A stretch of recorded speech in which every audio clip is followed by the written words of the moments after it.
प्रेम भरा नमस्कार सबको। प्रणाम बड़ों को और छोटों को प्यार। और मेरे इस चैनल भक्ति और संस्कार में आप सबका हृदय से स्वागत है। कल मैंने आपसे कहा था कि इसी के ऊपर हम आपको एक कहानी सुनाएंगे कि ये जो मिलते समय किसी को अभिवादन करते हैं तो उसका क्या फ़ायदा होता है। किसी को प्रणाम करते हैं, किसी को चरण स्पर्श करते हैं तो उसका क्या फ़ायदा होता है, कैसे फ़ायदा होता है। एक बार एक राजा था, लेकिन उससे पहले मेरी एक रिक्वेस्ट है आपसे, कहानी सुनाने से पहले, कि मेरे इस चैनल को प्लीज़ लाइक करने के लिए कुछ नहीं करना होता। थंब वो बना हुआ, उसको आप लाइक दबा देंगे तो लाइक हो जाएगा। सब्सक्राइब करने के लिए सब्सक्राइब का बटन है, कोई पैसा नहीं लगता है, सब फ्री है। सब्सक्राइब कर देंगे और शेयर कर देंगे। जो लोग नहीं सुन पाते हैं इस समय या बाद में भी उनका कहीं मिस हो जाता है तो आपके शेयर करने से उनको मिल जाता है, उनका भी कुछ उद्धार हो जाएगा, फ़ायदा हो जाएगा। बहुत अच्छी अच्छी बातें कोशिश करूँगी मैं आपको बताने की। तो एक राजा था, उसके पास बहुत धन धान्य, बड़े बड़े महल, सब कुछ था, लेकिन उसके संतान नहीं थी। बहुत परेशान रहता था, कोई बच्चा ही नहीं है घर में, कैसे आगे राजपाट चलेगा, कैसे। कहते हैं ना कि बच्चे होने से ही तो घर बार आगे चलता है। कोई संतान नहीं थी। एक दिन राजा घूम रहा था तो उसे एक बहुत भारी संत एक जा रहे थे, बड़े डूबे हुए भक्ति में, वो मिले। तो राजा ने उनको कहा, उन्होंने देखा राजा राजा होके इतना इसके पास सब कुछ है, फिर भी ये बड़ा उदास दिख रहा है।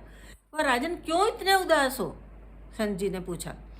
राजा ने कहा, महाराज मेरे पास सब कुछ होने के बाद भी संतान नहीं है, ऐसी कृपा करिए कि मेरे पास संतान हो जाए। उन्होंने कहा, ठीक है, तथास्तु, लेकिन ये बताइए आपको सुपुत्र चाहिए, सपूत चाहिए या कपूत चाहिए। राजा सोच में पड़ गया। राजा ने कहा कि ये सपूत और कपूत में क्या क्या फ़र्क है। उन्होंने कहा, सपूत तो भाई जो बहुत लायक और अच्छा बच्चा आपका होगा, और कपूत तो जानते ही हो फिर उसका उल्टा होगा। राजा सोचने लगा कि ये क्या हो गया, सपूत चाहिए कि कपूत चाहिए। फिर संत जी ने उसको क्लियर किया। उन्होंने कहा, देखो अगर सपूत चाहोगे तो उसकी उम्र बहुत कम होगी, मुश्किल से 5 साल तक जी पाएगा। तो अब सोच लो तुम्हें को क्या चाहिए, सपूत चाहिए या कपूत चाहिए। राजा थोड़ी देर सोच में मगन हो गया। सोचने लगा कि अब क्या बताऊं, कैसे बताऊं, बच्चा भी होगा और 5 साल ही सिर्फ रहेगा हमारे साथ और चला जाएगा। तो संत ने कहा कि देखो बताओ भाई, जल्दी बताओ। तो राजा ने कहा कि महाराज मुझे सपूत ही चाहिए। उन्होंने कहा, उसकी आयु सिर्फ 5 वर्ष होगी, लेकिन एक काम करना, उस बच्चे को एक चीज़ सिखा देना, जो भी मिले उसे प्रणाम करे, उनके चरण स्पर्श जरूर करे। राजा ने कहा, ठीक है। थोड़े दिन बाद राजा के यहाँ बच्चा हुआ, सपूत बच्चा हुआ। अब राजा को ये था कि 5 साल तो जल्दी जल्दी बीत जाएंगे और मेरे इस संतान का क्या होगा। राजा ने जैसे जैसे बच्चा थोड़ा सा बड़ा सीखने लगा तो राजा ने उसको अभिवादन करना सिखाया, सबको राम राम बोलना सिखाया। फिर राजा ने उसे कहा कि जो भी मिलता है उसके चरण स्पर्श करो। तो बच्चा 1.5 साल का हो गया, जैसे पापा को देखता था, राजा को देखता था कि वो सबके चरण स्पर्श करते हैं, तो वो बच्चा भी चरण स्पर्श करने लगा। एक बार बहुत सारे साधु महात्मा आ रहे थे, तो देखा, बच्चे ने देखा कि साधु महात्मा आए हैं, राज दरबार में बैठे थे। उसने जाके सबके चरण स्पर्श किए तो उन्होंने कहा, चिरंजीवी भव। अब जिसको भी वो चरण स्पर्श करता था बच्चा, ज़रूर आशीर्वाद तो देते ही हैं, जीते रहो, खुश रहो। तो अधिकतर लोग जो हैं, जो साधु संत लोग हैं, वो चिरंजीवी रहो कह देते हैं। उनका चिरंजीवी रहो। अब बड़ी मुश्किल हो गई कि चिरंजीवी रहो तो कह दिया है, लेकिन राजा ने कहा कि आपने आशीर्वाद तो बड़ा अच्छा दिया है, लेकिन इसकी तो मुझे उम्र सिर्फ 5 साल ही बताई गई है। अब वो सोचने लगे, भाई ये कैसे हो जाएगा कि 5 साल की इसकी उम्र बताइए, हमने तो चिरंजीवी भव कह दिया है, अब हम क्या करें। तो उन्होंने फिर कहा कि चलो ब्रह्मा जी के पास चलते हैं, उनको कहते हैं कि भाई हमने तो ये आशीर्वाद दे दिया है और इसको तो भगवान ने 5 ही साल उम्र दे रखी है। तो उन्होंने ब्रह्मा जी ने कहा अरे ऐसा हो गया है।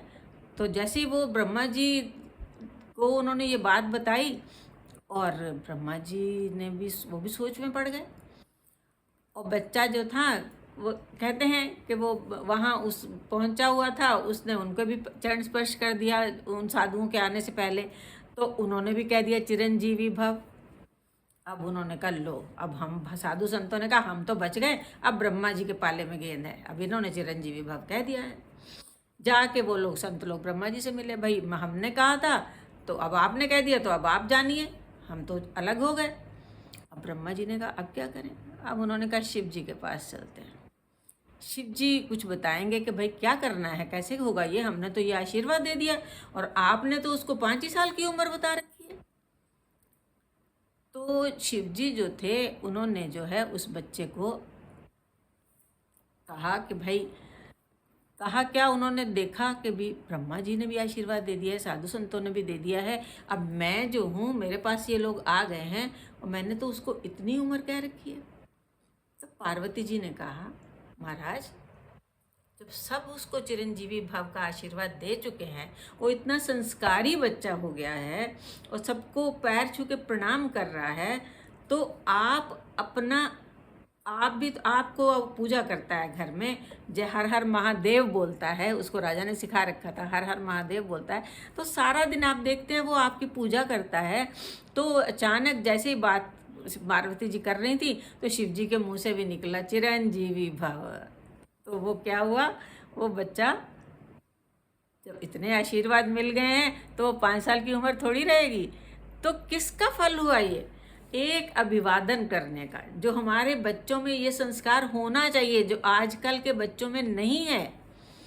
बच्चे दूर से हेलो हाय ये सब करते हैं, नहीं, बच्चों को सिखाइए कि जब कोई आपको मिले उसे हाथ जोड़ के नमस्कार करिए और जो आपसे बड़े हैं, बुजुर्ग हैं, उनके चरण स्पर्श जरूर करिए।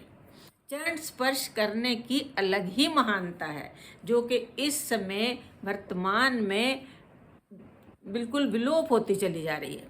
लेकिन हम तो हैं ना सिखाने के लिए माँ बाप बच्चों को। तो आप प्लीज़ अपने बच्चे को हमेशा सिखाइए कि सुबह उठ के अपने माँ बाप के पहले चरण स्पर्श करें, उसको आदत हो जाएगी, उसको लगेगा नहीं कि चरण स्पर्श करना कोई बहुत मुश्किल काम है। तो एक चरण स्पर्श से इंसान को कितनी दुआएं मिल जाती हैं जो फलित भी हो जाती हैं।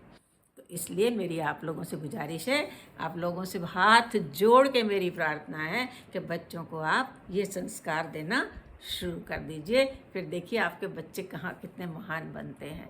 तो ये हमारी भक्ति और संस्कार जो हैं इसीलिए साथ साथ आगे बढ़ते हैं।